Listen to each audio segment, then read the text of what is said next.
नमस्कार दोस्तों।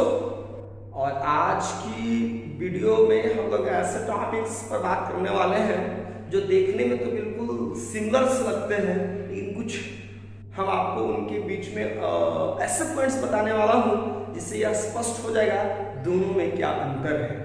तो दोस्तों दोनों ही ये जो टॉपिक्स हैं जिसको मैं डिस्कस करने वाला हूं, खास करके ये लिटरेचर पॉइंट ऑफ व्यू से काफ़ी इंपॉर्टेंट होता है। आप जब कोई वर्क पढ़ रहे हो तो ऐसे सेंटेंसेस आते हैं जहाँ पर राइटर जो क्या करता है, मजाक करता है, फन करता है, कॉमेडियल सेंटेंसेस मेंशन करते हैं।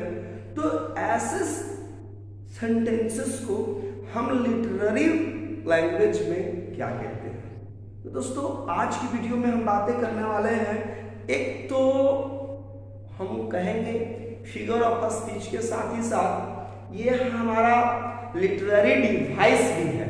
तो एक ऐसे लिटरेरी डिवाइस का हम इस्तेमाल करने वाले हैं दोस्तों जिसका पर्पस होता है हमारे समाज में व्याप्त जो इविल्स हैं, ठीक है, जो वाइसेस हैं, जो फॉल्ट्स हैं, डिमेरिट्स हैं, उसको इस तरह से उजागर करता है ताकि समाज में कुछ सुधार आ सके।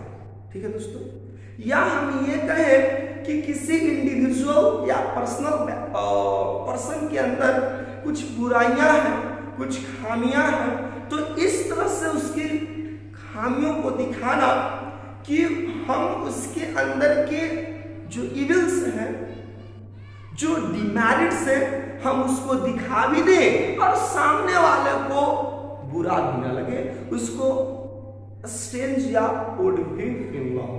तो ऐसे लिटरेरी डिवाइस का नाम है दोस्तों जिसको हम कहते हैं सटायर। और सटायर का आपने एक फेमस एग्जांपल बचपन में पढ़ा होगा, और वो हमारे साहब थे जोनाथन स्विफ्ट। और जोनाथन स्विफ्ट का हमने पढ़ा था एक नॉवेल, 4 भाग में ये नॉवेल बटी थी, जिसका में एक स्थान लगभग सारे बच्चों ने पढ़ा होगा, लिलीपुट। और नॉवेल का नाम है गुलिवर्स ट्रैवल्स, गुलिवर्स की यात्राएं। और 4 समुद्री यात्रा जिसको वोयेज कहते हैं, VOYAGE, उन यात्राओं का वर्णन है जिसमें जो सेकेंड उसका जर्नी है लिलीपुट का है, जहां पर बहुत चींटी के समान, चींटी के साइज में क्या होते थे, लोग रहा करते थे। और एक ऐसे भी जगह वह गया है जहां पर लोगों की जो साइज थी, हम लोग अपने यहाँ के जो टावर्स देखते हैं, तार वृक्ष देखते हैं, शीशम या जो वृक्ष है उस जैसे चिमनी के भट्टे के जो टावर्स दिखाई देते हैं, वैसे वैसे लोग भी थे धरती पर। ये सब काल्पनिक फिक्शनल कहानियां। दोस्तों हमारा टॉपिक है सटायर वर्सेस कॉमेडी।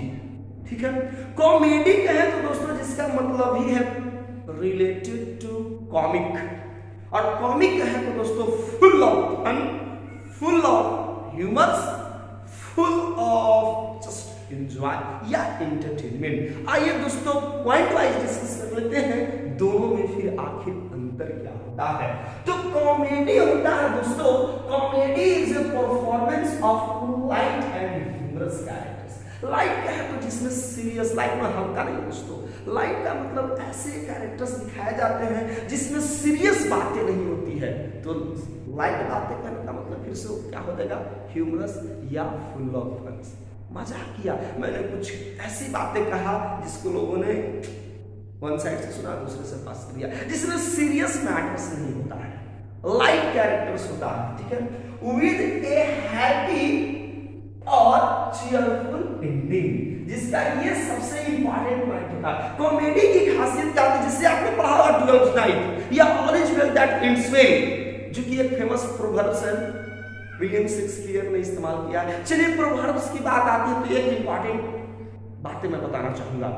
जो ऑक्सफोर्ड एडवांस डिक्शनरी की जो प्रोवर्ब्स और क्वाटेशन की जो बुक पब्लिश करती है ऑक्सफोर्ड यूनिवर्सिटी, ऑक्सफोर्ड प्रेस जो लंदन में है, उसमें जो सबसे ज्यादा किन्हीं का प्रोवर्ब्स और क्वाटेशन है दोस्तों, तो वो है हमारे greatest dramatist of Elizabethan age, William Shakespeare. और दूसरे जो बड़े राइटर है वो है हमारे अलेक्जेंडर पोप का स्थान सेकंड है आफ्टर शेक्सपियर, जिनके सबसे ज्यादा कोटेशंस प्रोवर्ब्स वो Oxford advance dictionary of proverbs ने क्या किया है, प्रायोरिटी दिया है। तो ये बात याद रखनी है, कॉमेडी का जो फुल पर्पस होता है, जिसकी हैप्पी या चीयरफुल, जिसको कहें तो सुखद एंडिंग होता है। याद कीजिए 12th नाइट की कहानी या all is well that ends well में सब आपस में कैसे मिल जाते हैं। कहानी के जस्ट कुछ मिनट कुछ पार्ट्स पहले तक कहानी कितना सीरियस होता है, लेकिन एंडिंग उसकी जबरदस्त एंडिंग होती है। जरूर दोस्तों इस कॉमेडी को आप पढ़ें। कॉमेडी देखा जाए तो ड्रामा का एक क्या है, काइंड्स है। ड्रामा कई तरह के होते हैं, जिसमें पहला होता है ट्रेजेडी, जिसकी एंडिंग दुखद होती है, सॉरफुल होती है। जैसे ओथेलो को आप देखो, जूलियस सीजर को देखो, आपने देखा अंत में कैसे दर्दनाक दोनों की मौत होती है। ओथेलो तो आप पढ़े ही हो, ओथेलो अपनी वाइफ डिस्टोना को तकिए से जात करके कवर करके उसको मार डालता है, और जूलियस सीजर में तो दोनों जहर पी लेते हैं ये सोच करके साथ वो मर गया है, और वो जब जागती है तो पता चलता है कि हमारा हस्बैंड क्या है, डेथ किया हुआ है। ठीक है दोस्तों, तो ये ट्रेजेडी होता है जिसकी एंडिंग सॉरोफुल हो तो दैट इज ट्रेजेडी। ठीक है ना। और कॉमेडी का मतलब होता है हंसना हंसाना, तो यही कॉमेडी की मैं बात कर रहा हूं। और ऐसे भी होते हैं जिसमें ट्रेजेडी और कॉमेडी के एलिमेंट्स मिले हुए होते हैं, तो इसको हम लोग कहते हैं ट्रेजी कॉमेडी। इसको हम लोग दोस्तों कहते हैं ट्रेजी कॉमेडी।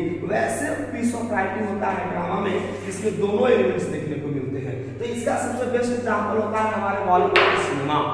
एक तरफ हीरो जो मूवी में डबल रोल्स होते हैं, एक हीरो की मौत होती है तो दूसरा हीरो विलेन को मार करके हैप्पी एंडिंग अपने फैमिली के साथ होता है, तो इसको हम लोग कहते हैं ट्रेजिक कॉमेडी।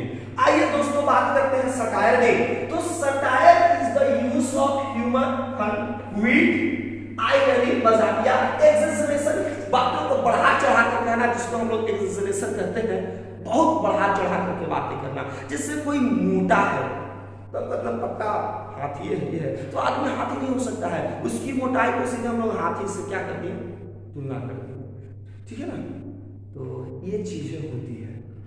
आइए एक्सेजरेशन मैंने आपको बताया, किसी चीजों को हम लोग एक्सेजरेट मैनर में काफी हाइपरबोलिक अंदाज में, हाइपरबोलिक एक फिगर ऑफ स्पीचेस होता है, जिसमें हमने डिस्कस किया था दोस्तों कि हम समान चीजों को, नॉर्मल चीजों को बढ़ा चढ़ा कर बातें करते हैं।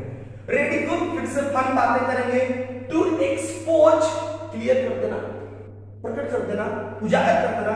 एंड क्रिटिसाइज पीपल्स फॉलिश एंड विसेस, इंसान के अंदर की जो मूर्खता है, फुलिशनेस है, जो मिस्टेक्स है, उसको उजागर करता है, तो दैट इज कॉल्ड सटायर। लेकिन इस बात का जरूर ख्याल रखते हैं हम लोग सटायर में कि हम तो मेरा जो वे ऑफ क्रिटिसाइजिंग है, way of exposing their mistakes, evils, follies, demerits, यह होना चाहिए अगला व्यक्ति को बुरा फील हो, दे डोंट फील ऑकवर्ड। ठीक है। अगला पॉइंट हम लोग बात करेंगे कि जो सटायर होता है, जिसका एम ही होता है aim to expose and criticise follies of the society, समाज में व्याप्त जितनी भी खामियां हैं उसको उजागर करना सटायर का मेन मकसद होता है दोस्तों। ठीक है। और इसको हम कह सकते हैं जो सटायर होता है एक form of high level comedy. ठीक है। कॉमेडी का सबसे हाई लेवल होता है, मजाक कर रहे हैं लेकिन मजाक किस अंदाज में कर रहे हैं कि नॉर्मल लोगों को पता भी न चले। देख भाई, ये जो मैं टॉपिक आज पढ़ा रहा हूं तेरी समझ से परे है। ठीक है। पता है ना दुनिया गोल है, तुमको नहीं पता चला दुनिया गोल है, हकीकत है कि भाई दुनिया गोल है। हाई कॉमेडी यूजेस किसका प्रयोग होता है, विट का, आयरनी, एक्सेजरेशन और रेडिकुल, ये सारे का इस्तेमाल हम लोग करते हैं आयरनी में। आइए दूसरी तरफ हम कुछ बातें करते हैं कॉमेडी में और पॉइंट्स को। मे नॉट हैव और अल्टीरियर गोल अदर देन क्रिएटिंग लाफ्टर। तो कॉमेडी का क्या होता है, कोई खास लक्ष्य नहीं होता है, सिर्फ उसका एक ही पर्पस होता है लोगों में हंसना, हंसाना, सिचुएशंस को ऐसा बना दे, चीयरफुल कर सकते हैं, फन करते हैं। सारे लोग गंभीर हैं तो इस तरह से सिचुएशन आप कुछ बात करते हैं कि सारे लोग ठहाका लगाकर हंसने लगे, तो ये काम है हमारा कॉमेडी का, ठीक है ना। Can be classified as a high और high comedy and low comedy. तो हाई कॉमेडी को तो मैंने कहा कि सटायर करते हैं, कॉमेडी को हम लोग दो तरह से, एक बिल्कुल नॉर्मल कॉमेडी कर सकते हैं मजाकिया फिल्म में, ठीक है, और एक हाई लेवल में हम लोग मजाक कर सकते हैं, तो इस तरह से क्लासिफाइड करते हैं।